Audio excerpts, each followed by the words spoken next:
Good evening, Whiskey Club members. Thank you for joining us for the December virtual tasting with Wilderness Trail. Really happy to have our two guests tonight join us, and we'll get to introduction shortly here. And just want to say, hope everyone's having a great holiday season, and we're really excited about this month, about partnering with Wilderness Trail, and have a really delicious cocktail to taste tonight, in addition to a great whiskey.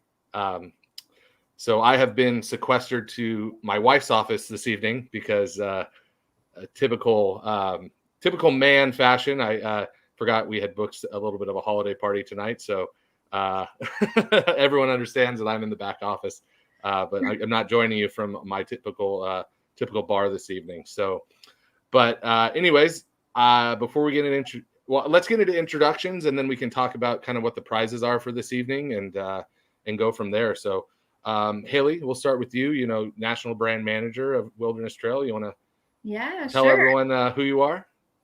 That's it. No, so I'm Haley Peros. I am National Brand Manager of Wilderness Trail.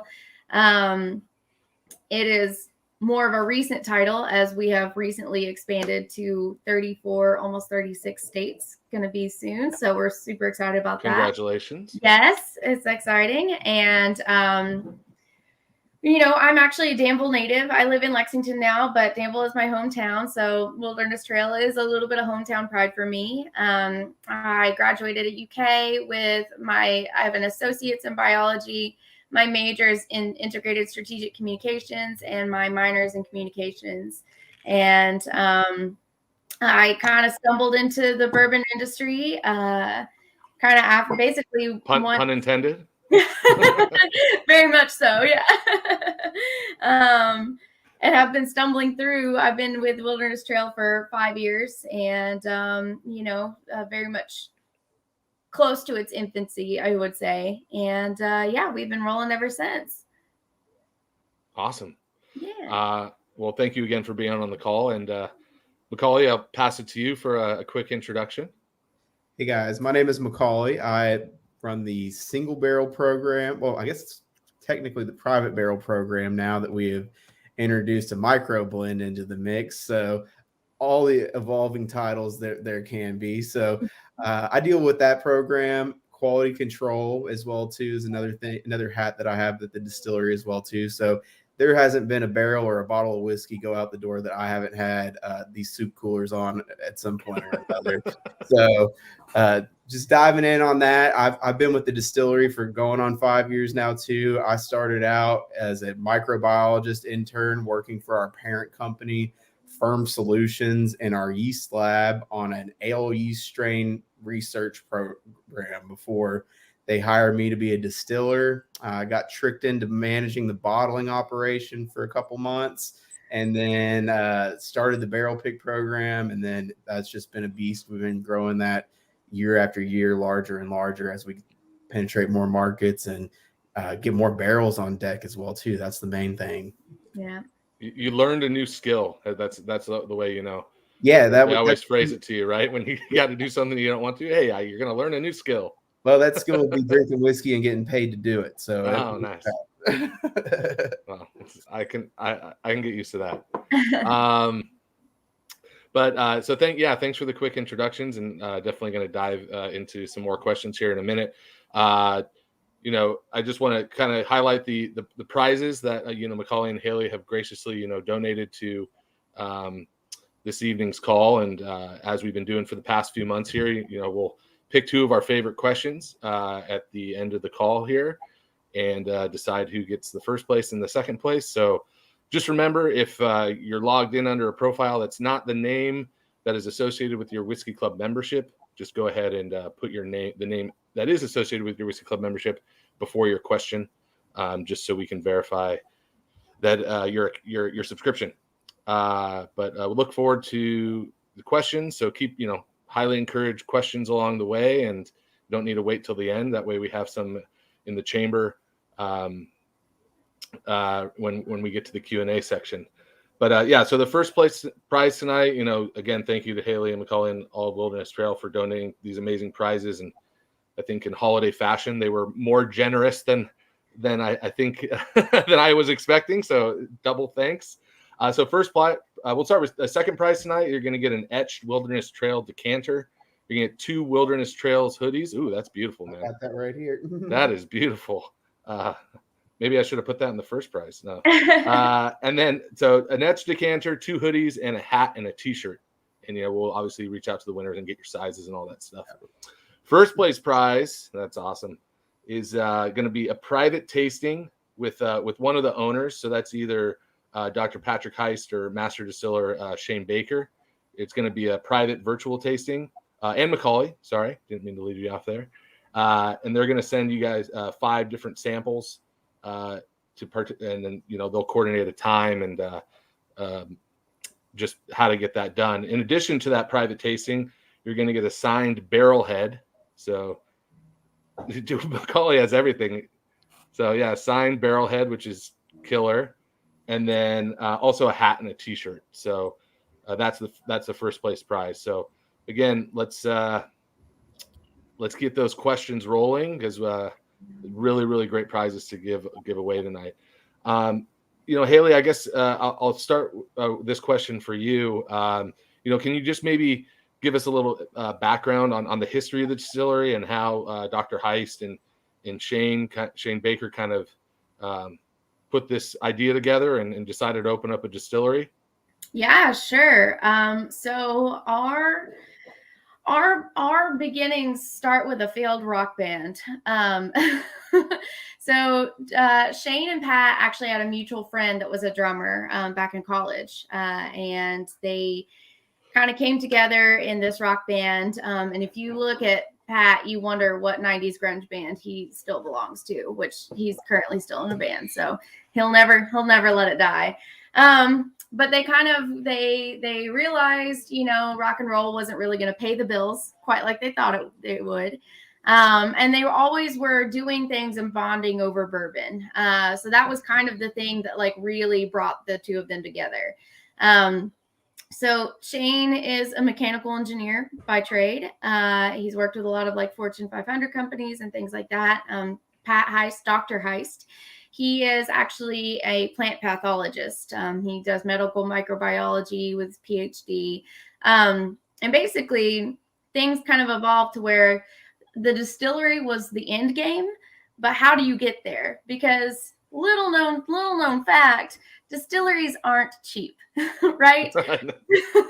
So, how do you get there? What do you do? So they kind of put their, Shane's business brain and Pat's science brain together and really kind of came up with this idea of the company that we still own and operate, called Ferm Solutions. And that's FERM, so fermentation solutions. And yeast being the catalyst of all fermentation. It's needed not only in bourbon, but a wide variety of fields.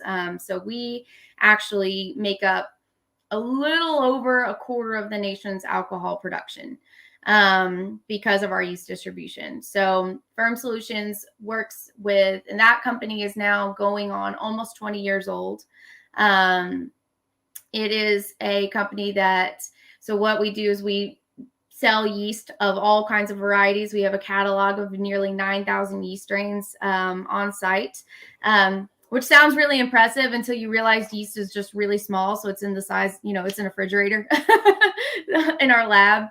But yeah, so they got their start really doing that, and Ferm Solutions grew. We started with major ethanol companies to then finally, kind of a bourbon boom really started in the mid 2000s, and our clientele changed from not only, ethanol companies to distilleries and that were reaching out.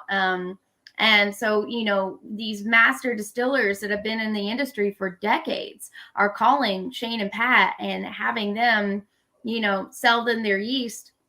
And then on top of that, they would start to call them with questions, right, about distillation, about their fermentation process. And it kind of evolved to not only just selling yeast to then doing consulting work and troubleshooting and things like that. And so, all these master distillers that have been in the industry, were born into the industry even, call our bosses when they're having when they're having a problem, when they want to do something different, change something up, whatever. And so we've evolved from, now we do brewer's yeast, wine yeast, everything like that. We also work with enzymes and antibiotics as well. So that was kind of the big start. Because really, we learned a lot about what to do when it comes to distilling, but kind of more importantly, we learned what not to do when it comes to distilling. We got to see inside, at this point, hundreds of distilleries across the world. And we've seen all sorts of operations, all sorts of makes, all sorts of issues. Everything as simple as just, not having pressure valves hooked up right, or not having different, coolant chambers hooked up right, to finding a raccoon stuck in some equipment. So that is a true story. So it really evolved from that. So cut to 2012 to 2013 is when they said, okay, it's time. We've learned enough. We've done enough. And we're still learning, obviously. But we had enough capital to get going. So we opened up Wilderness Trail, and have been just kind of growing ever since. So it's been an exciting process. So when they decided to open up Wilderness Trail, I'd imagine they probably had some good feedback on, what from, people that were buying from them, distilleries, on what yeast strains were good for what different types of whiskey. Cause you guys put the yeast strain that you use on the bottle. Yeah. So, I mean, did that help them at all, when they were opening? Totally. I think it definitely did. To me, to me, Shane and Pat, in the music world, how there's the musician, right?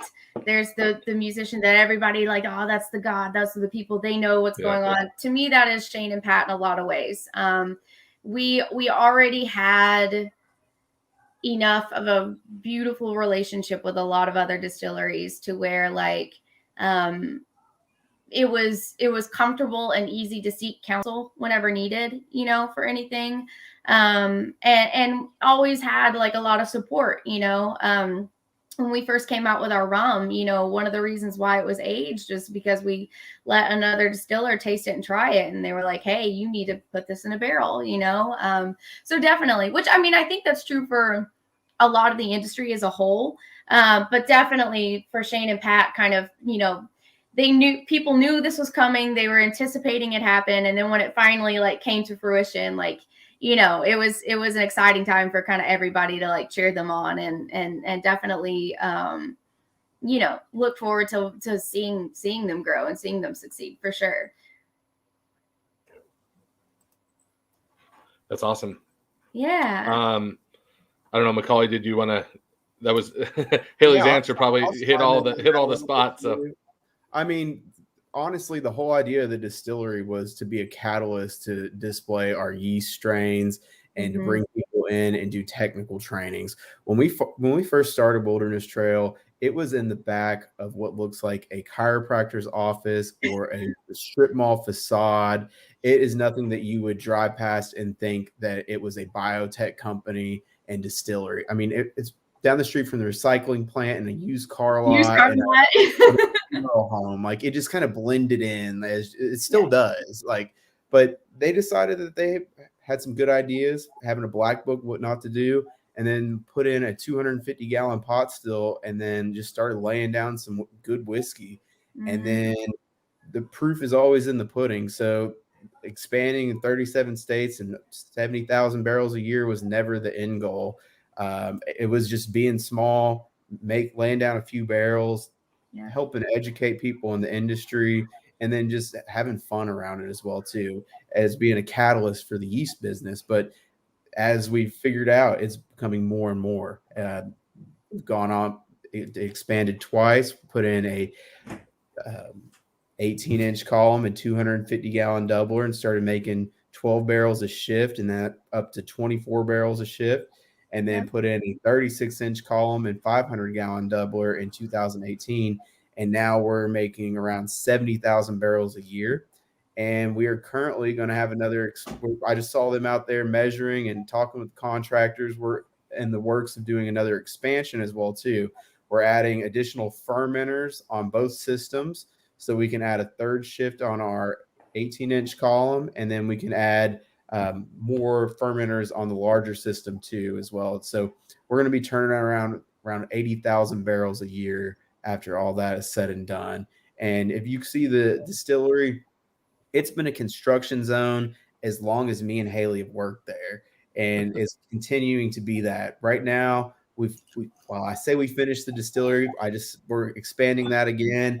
And then across the street is a never-ending rick house construction yard. I mean, there's a sawmill over there cutting wood to get these houses up as fast as we can, because when you're turning out that many barrels, we're filling up one of these 20,000 barrel rick houses every 90 days at this point. So right now, just expanding, getting more of that infrastructure in place, and then should rename it LAX Distillery, because LAX is always under construction. It might as well be us. Might as well be us. I think you both kind of answered it already, but like it's kind of like your path to the distillery and the distilling industry. Like, I guess, did you guys have a passion for whiskey before getting into it, or was kind of the passion for whiskey grown from working at Wilderness Trail? I didn't give a shit about bourbon except for drinking KG and rock gut stuff and a handle at SEC football games when I was in college.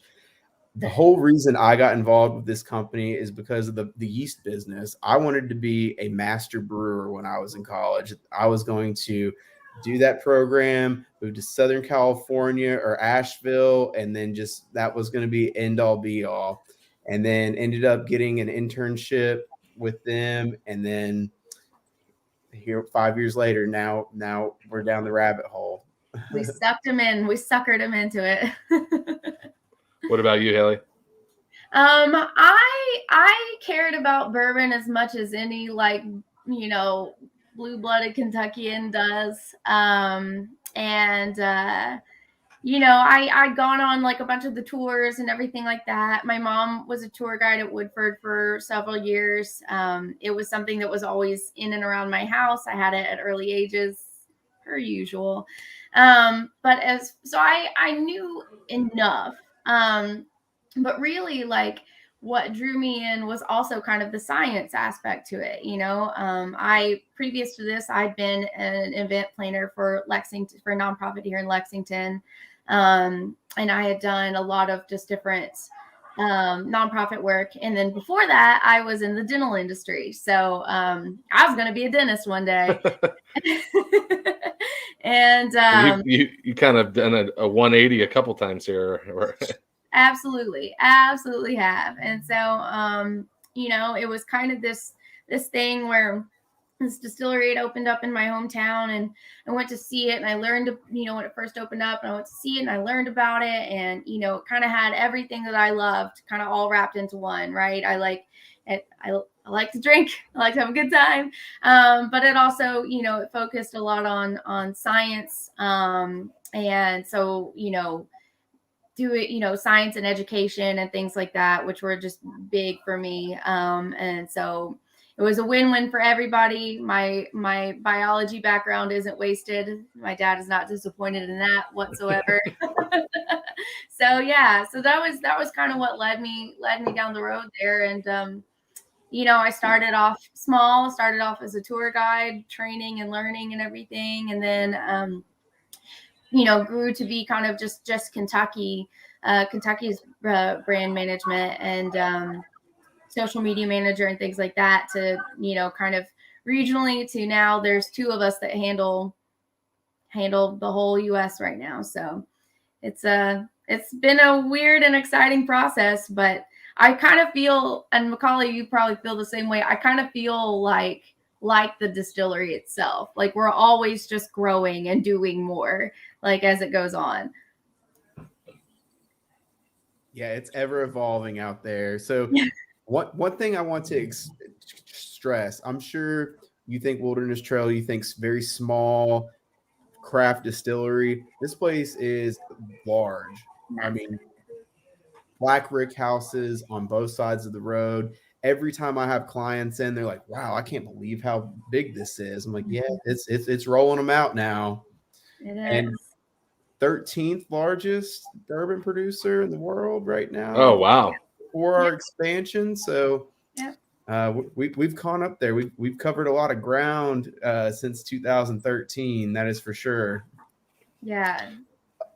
Yeah, I mean, that's good to hear. I mean, I didn't know you guys were that big. That's super rad.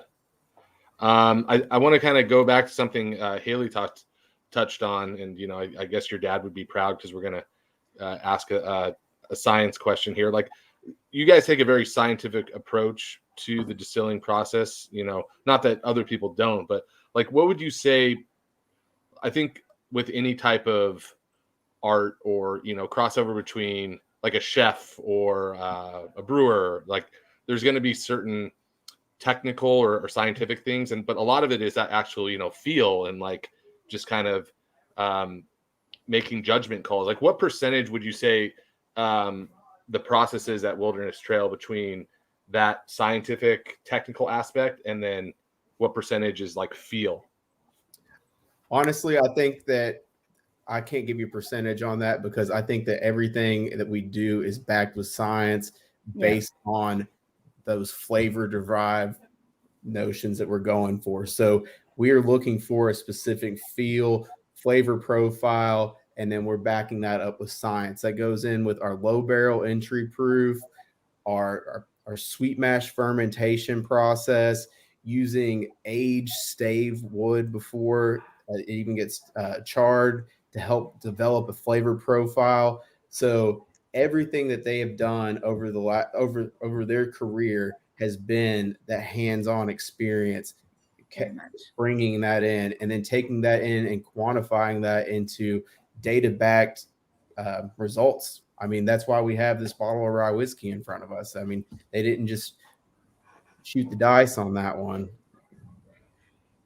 No, it's all very derived in a scientific way, I think. I mean, I think ultimately there's the art of aging in itself, but even that is just nature at its finest, Otherwise, it is all, even our quality control. We have some of the higher quality control standards in the distilling industry. We do fault testing. We do sweet mash fermentation process. So just from the very beginning, we have to keep checking our firms all day, every day, just for continuity there, checking for bacterial contamination. But then we do fault testing on just our straight, our straight white dog throughout the day. And then every barrel, like Macaulay said, especially all these batches and things like that, they have to go through a 3-person quality control. Yeah, every time. Cool. Yeah. So I mean, one of both three. of you have nice. That's the hard part of the job, right? Sometimes it is. What would you guys have both have mentioned it a couple times here. Can you talk about the sweet mash process versus sour mash process, and kind of why Wilderness Trail chooses to do a sweet mash process and not a sour mash process? Sure. So sour mash is probably more common. Most people have probably heard of sour mash. It's everywhere. It's sour mash whiskey.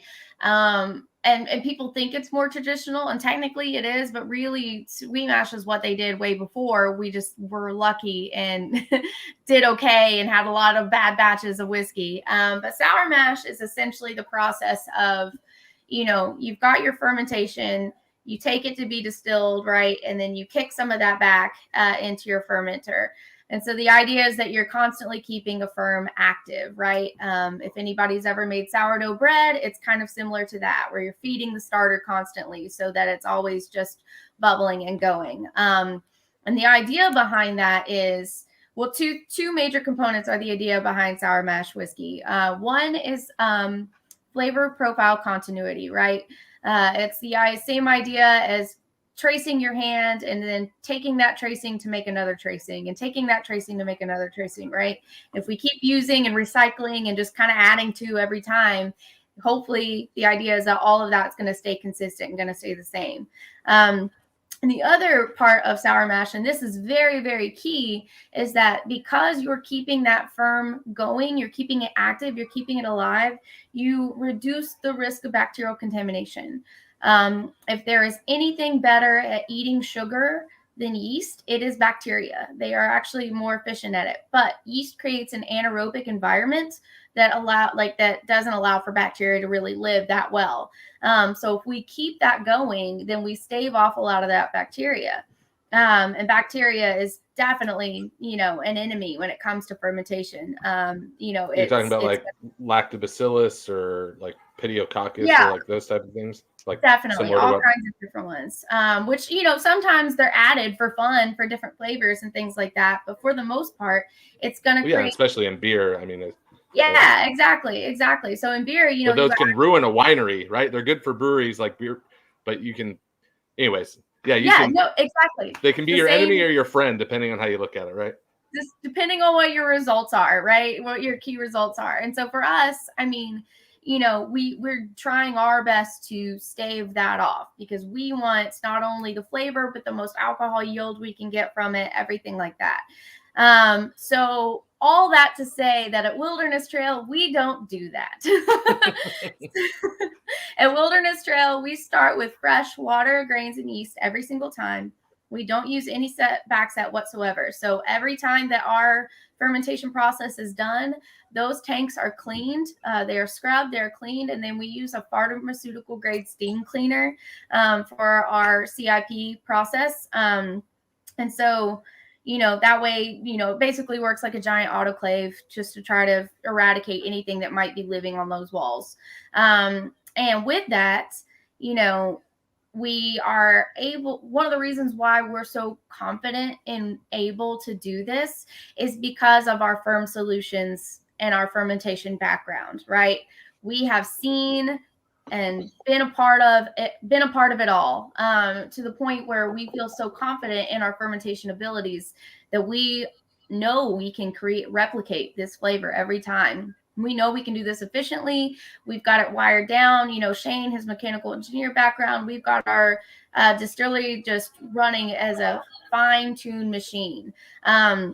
And part of the reason why our distillery runs so smooth is actually because of our experiences in major ethanol plants. Ethanol plants don't worry about any kind of showmanship. They don't have a lot of history, right? They are just working like a factory. They don't have big Cypress tanks to, or anything like that. And so they really combined a lot of their experience to be able to do that. We have our lab on site, so we're able to test all of our batches every single time to make sure that we're getting the right pH that we want out of this. Because ultimately, what sweet mash versus sour mash isn't that it's sweeter or anything like that. It's actually just less acidic. So a sour mash will be, anywhere from like the mid 3s to the low 2s on a pH scale, where, a sweet mash could be anywhere from like a 4 to a 5.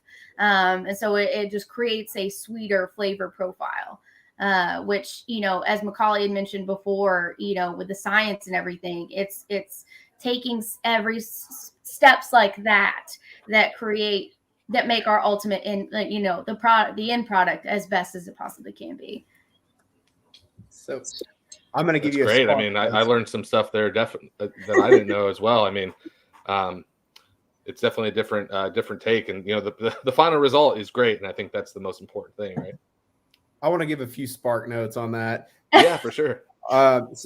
With sweet mash, it's about the distillate that's coming off. Yeah. So without putting those volatile chemicals in there that are going to have those vinegary notes, we're going to come off the still with a cleaner distillate that is going to be more grain forward and hold that integrity of those grains that we put in that mash bill. And it's also going to have a cleaner distillate that is going to allow us to go in and extract more of those flavors out of the barrel that we are seeking out as well too.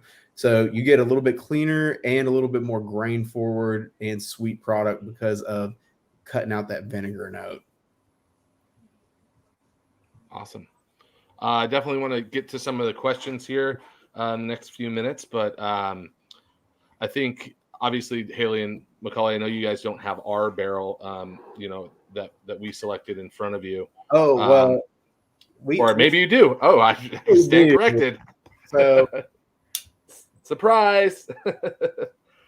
So yeah, great. I mean, I have we give our members this little tasting card with some info on the whiskey and on the distillery with a cocktail recipe here. So I've already made my cocktail. I'm going to before we get into tasting the whiskey, we gave everyone should have got some nice little gingerbread men ice molds with your box this month.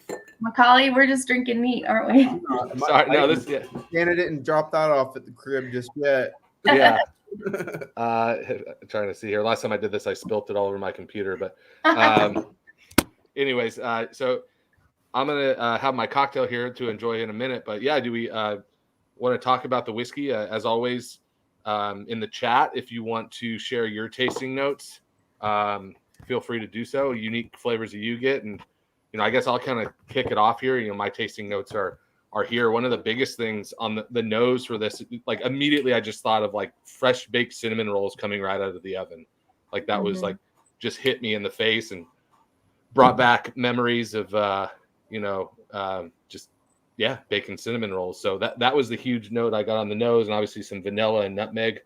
One of the reasons I chose this rye whiskey is just because of the flavors and the aromas. Just reminded me a lot of like the holidays, a lot of baking spices. And that's why the cocktail that we're drinking tonight is a Eureka famous cocktail. We sell it every December. It's our gingerbread man old fashioned with our secret elixir 2-ounce bottle of gingerbread syrup that should have been in everyone's boxes. If you didn't get the syrup and the restaurant unfortunately left it out of your box, you can go to any Eureka and pick it up. But we want everyone to get the syrup. So anyways, that's kind of my thoughts on the nose of the whiskey. Haley and Macaulay, I'd be interested to hear your thoughts as well, and share some comments if they pop up here.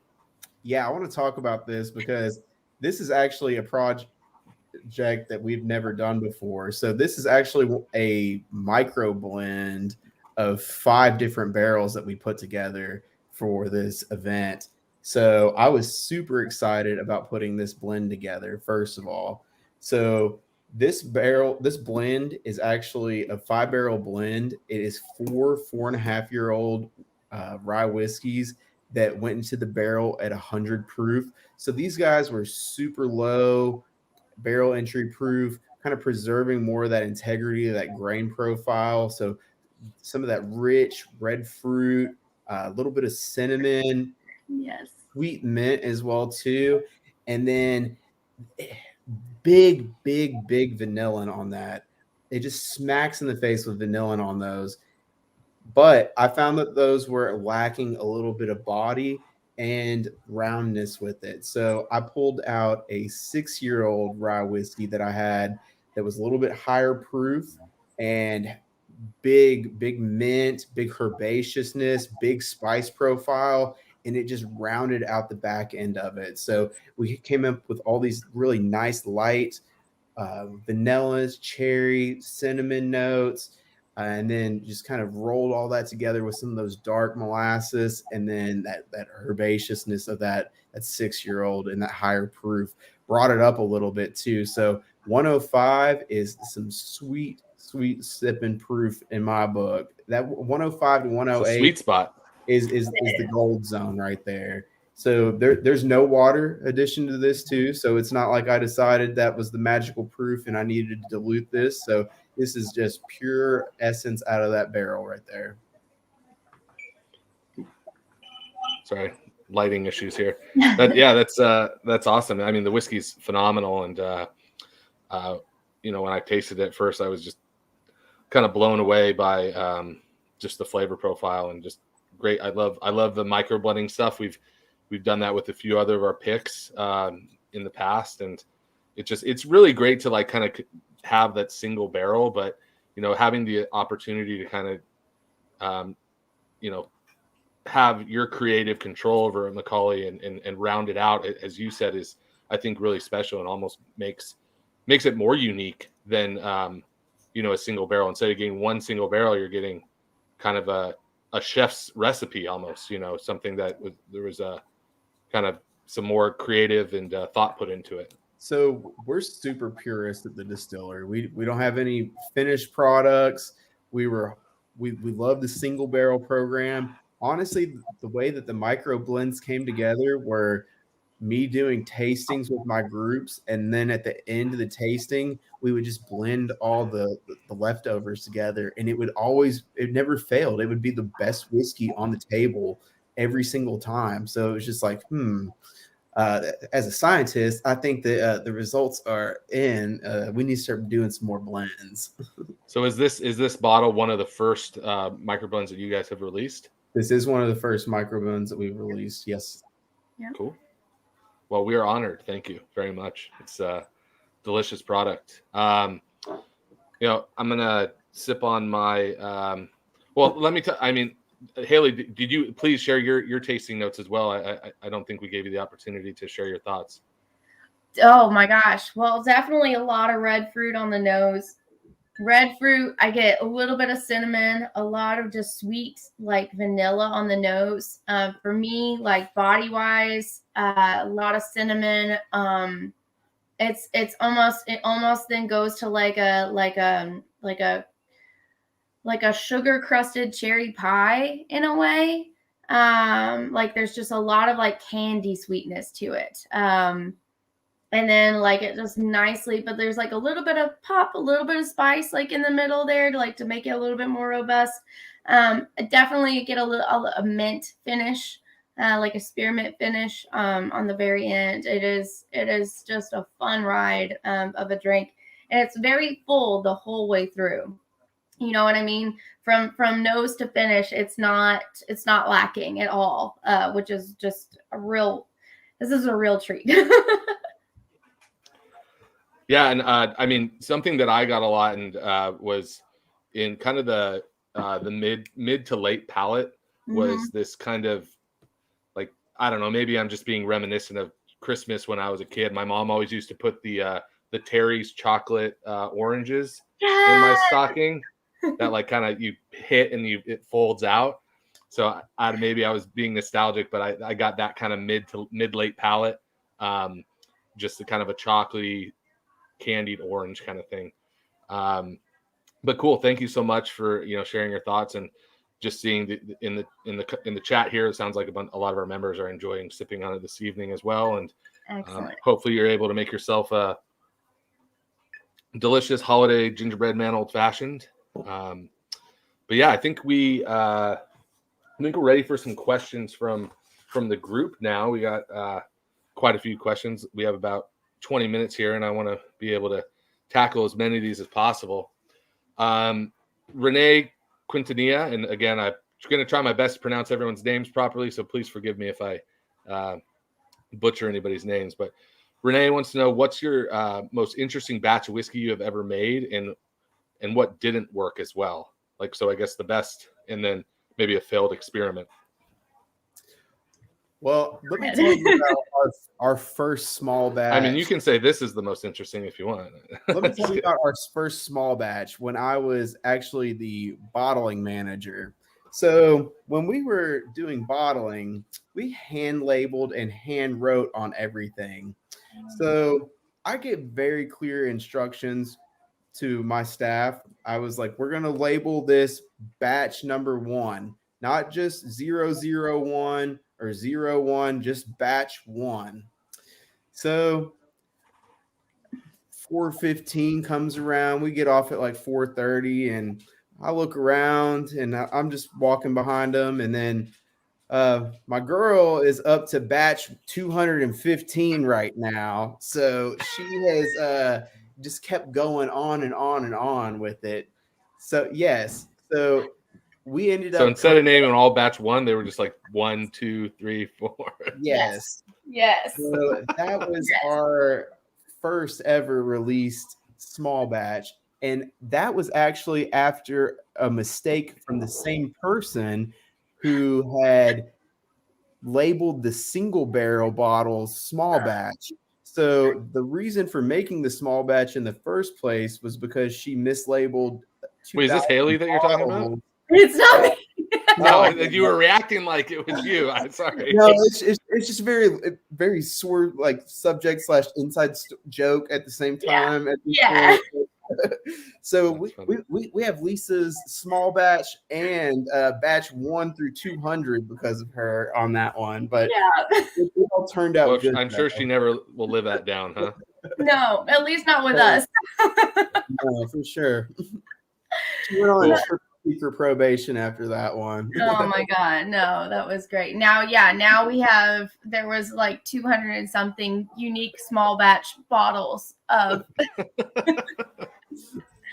That's our funny. wheated bourbon. So did you have to relabel everything? Or you just kept it. Well, we kept it. That's what we used for sampling for a while. So Got I've it. got We sold batch them. 1 and batch like 89 or something back there on the Yeah. shelf, just for nostalgia's sake. Like, Sometimes those things turn, in the moment they're not funny, but then, years Now later. we can laugh. Yeah, exactly. Right. Yeah, 5 years later we can laugh. Cameron Gator asks, how many strains of yeast are you currently using and experimenting with at the distillery, and do you have a favorite yeast strain? I don't know, Haley, if you want to take that one. Well, so I mean, as far as experimenting goes, we only really experiment on smaller scales or kind of do test runs for other distilleries. We've really honed in on the ones that we like to use, and for with that, what we're doing is and like you mentioned before, we're very transparent. We put our yeast on the bottle. You can know exactly, or on at least for the picks you can. And you know the side label. I mean, we'll sell you the yeast that we use. We're very open to letting you do that. And so, but really, we're only using a couple different strains, and most of that is only just based off of what we're distilling, what we're running through. If we're ever experimenting, it's usually on a very, very small scale right now. Although sometimes we'll get a wild hair and do a lot of that. A lot of our experimenting comes from contract production sometimes too. So where we do contract production for a lot of other distilleries, we kind of get to test through them in a way, based off of certain flavor profiles that they're looking for and stuff like that. Awesome. Moving on here, because Macaulay, I sorry if I'm moving too quickly. I just want to get to more questions because we got a lot of good ones. More of a lighthearted question here from Xander De Pascal, who is going to lose in fantasy football this week. But this question, this question is for each of you. If you were to describe this whiskey as a rock band, given I guess Dr.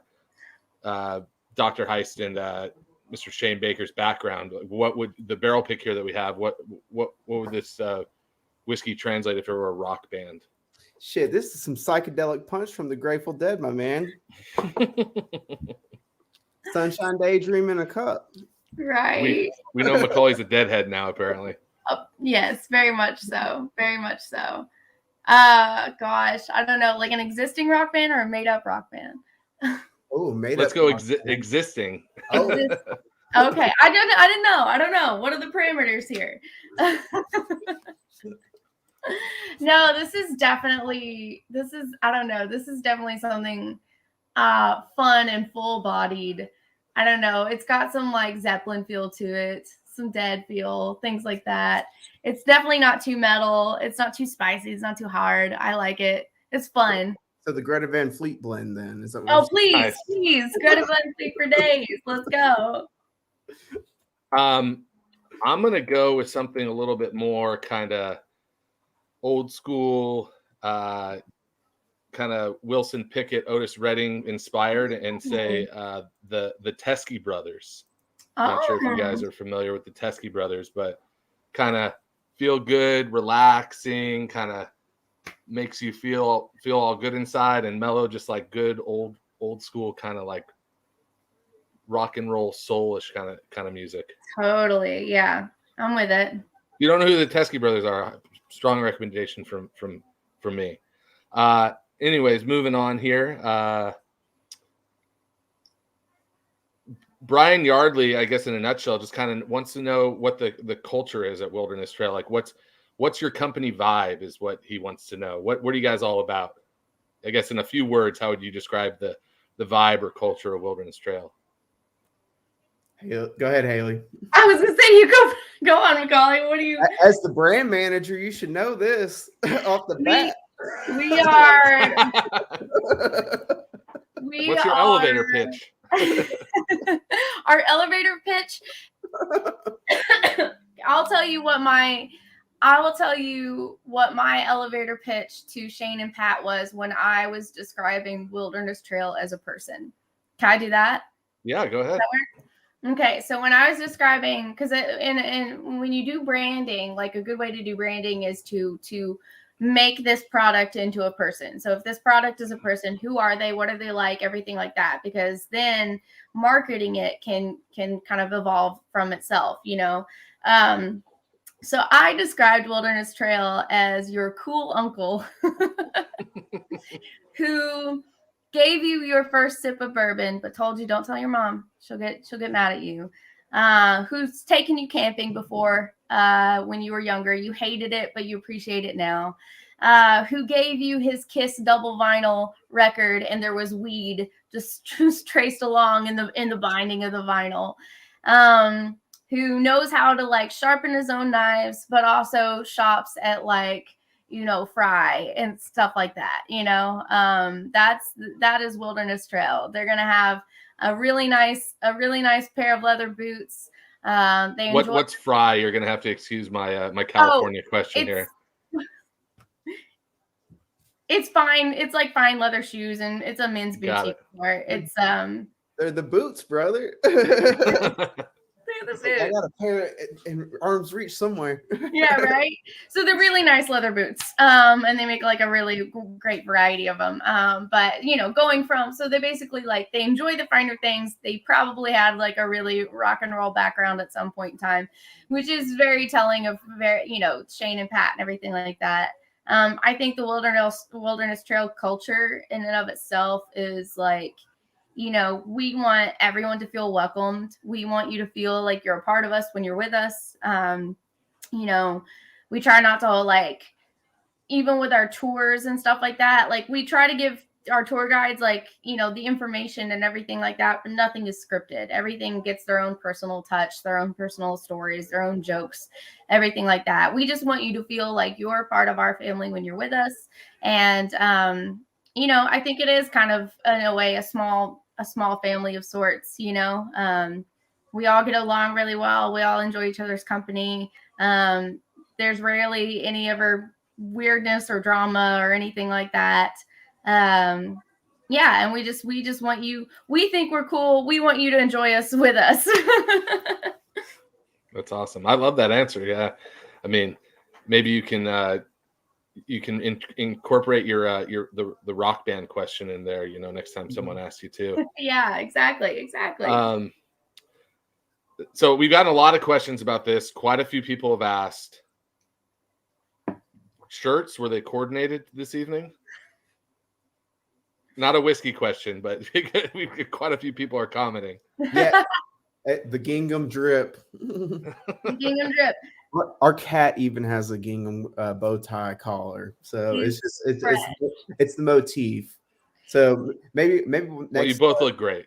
Prize number 3 will be a gingham and a pair of Fry boots. I just wish you would have given me the memo. I mean, I could have worn my gingham, you know. You're at your house. Go change. That's a different type of show, Haley. After hours. Yeah.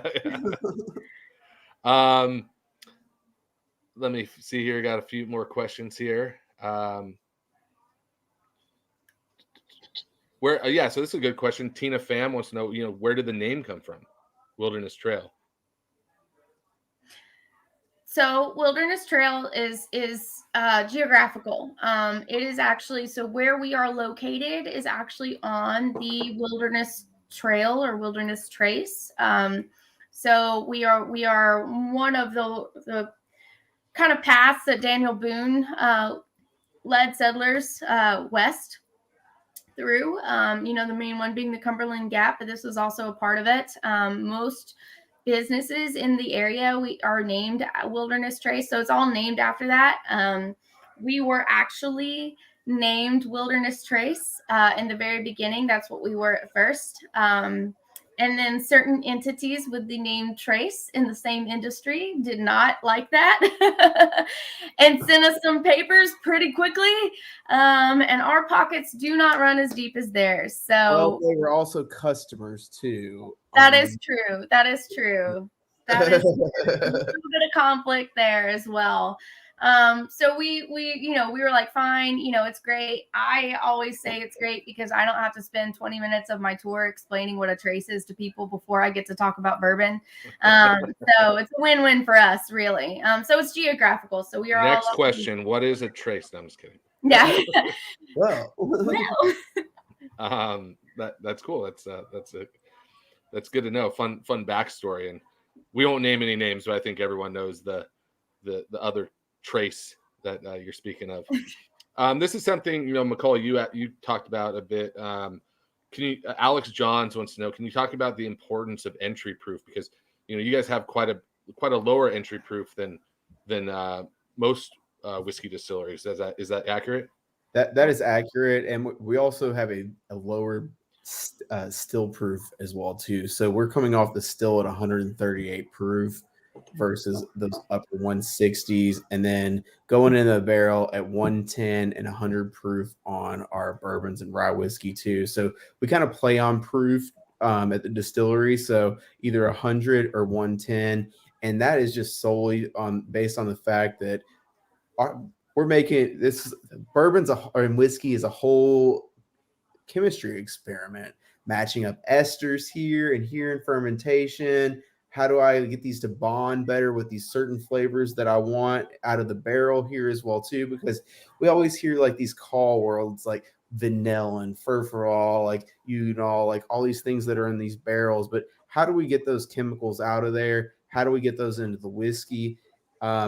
That is going to be more achievable having that lower entry proof because there's more water soluble components in there than alcohol soluble. So we're able to get some of the more of those rich flavors that we're looking out of that barrel a little bit quicker going in with that lower proof. But it's also a lot more expensive doing that as well too, because I mean, just do the math. If I'm busting out everything at 125 proof, I sell a 90 proof product. I dump 200 gallons in there, and then I get my proof down. I have more bottles. So every single step of the way of Wilderness Trail makes a financial person cringe. We just recently have been scaling up. So instead of just being owners and a couple of us, we've started putting in an executive team. So when you start thinking about low-hanging fruit, how do we make more money, boost things? Oh, well, sounds easy. Let's just boost the proof. Let's go in at 125.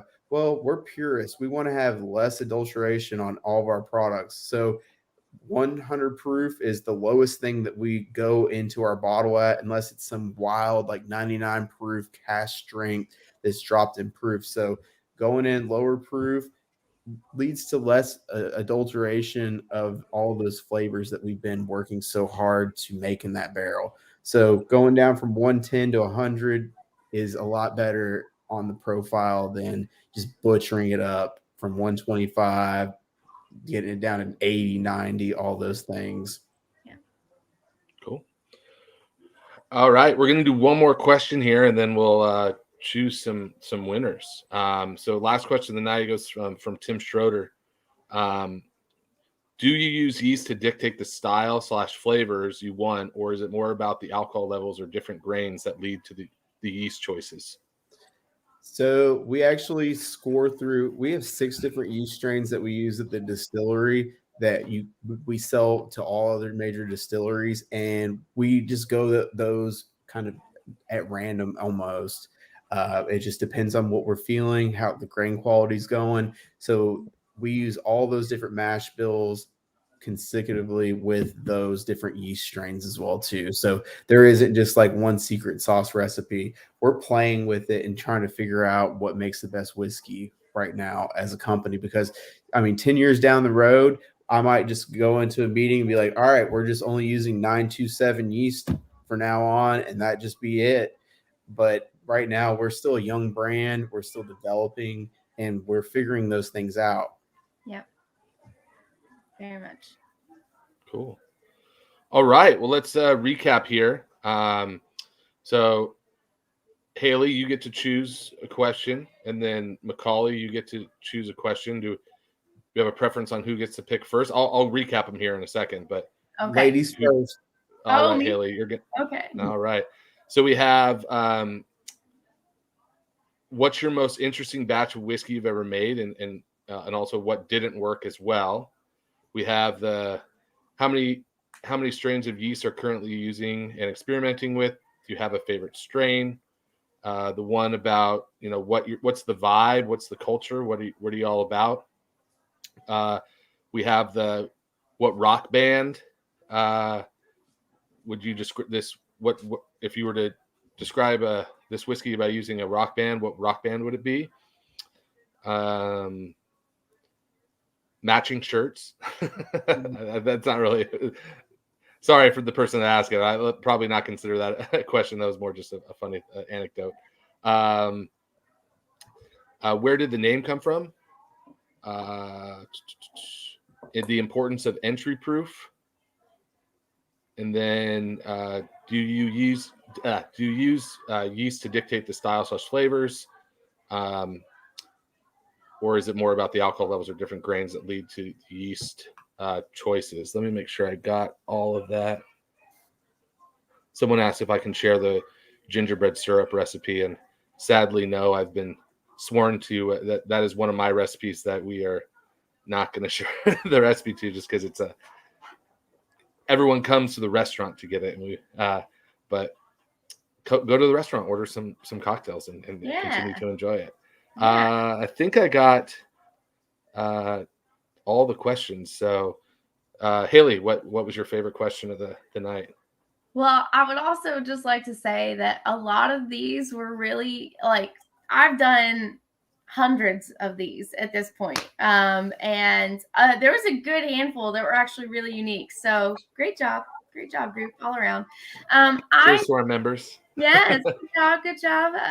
Because some of these were actually really unique. A couple of them I've never answered before. So I would say I've never answered or talked about our vibe and our culture at the distillery. Sorry, Macaulay. So that was it. That was my favorite. I appreciate that just because I think who we are as a distillery, our team and everything is part of the reason, another huge part of the reason why we are the brand that we are and that we work so well together.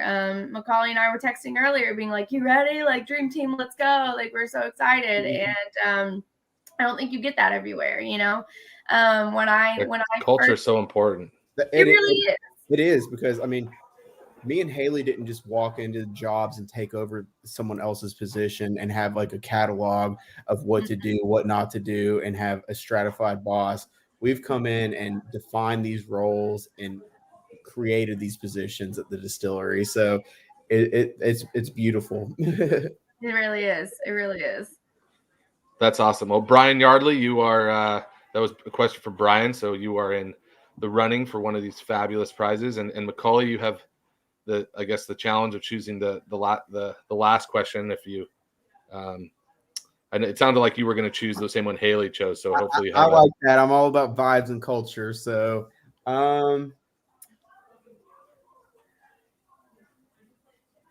like the yeast question. Was my second favorite question. Yeah, that was good. And that was the let me make sure I'm choosing the right person here.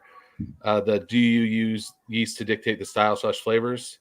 Was that the question? Yes. Yeah, cool. So Tim Schroeder, you have you are in contention, and now I have to be the bad guy here in choosing which one I thought was the best. It's like between culture and it's between like a they're two very different questions. One's very like scientific. Coin toss. There we go. And no one's a bad guy. Oh, I don't even have a coin on me. So I always say I've been with Eureka for 10 and a half years. And one of the big reasons why I'm still around is the culture of the company. And I think that is the life, the heartbeat of any company comes down to culture. You know, the whole old saying of culture eats strategy for breakfast. Yes. So I'm going to have to go with Brian and pick the strategy question for the first prize. And then Tim Schroeder will get the second prize. So Taylor, who is the maestro in the background that kind of runs these things, she will make note of the winners, and we'll reach out to get your contact information. And then Haley and Macaulay will organize the way to get your prizes. So, and thank you both very much for your time this evening. I really enjoyed our conversation, and I hope you have some happy holidays here coming up, and stay safe out there. Thank you. Yeah, Thanks, this has been fun. All right. Cheers, everybody. Have a good night. Bye. Cheers.